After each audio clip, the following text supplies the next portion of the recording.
lọ.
I know you like it, baby. You like that lady.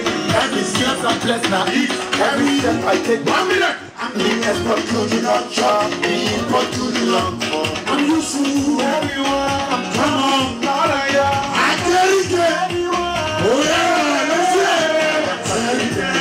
I am 10. I am 10. Whatever before. I am 10.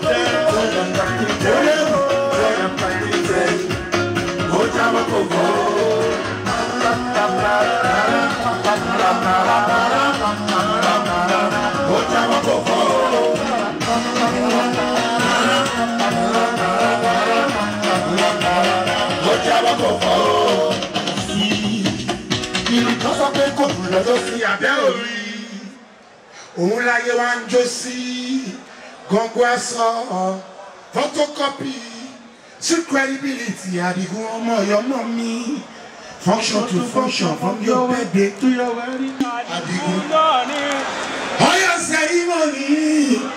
Ó yá ọbí ayọ̀ kò sọ́mọ́ àsì.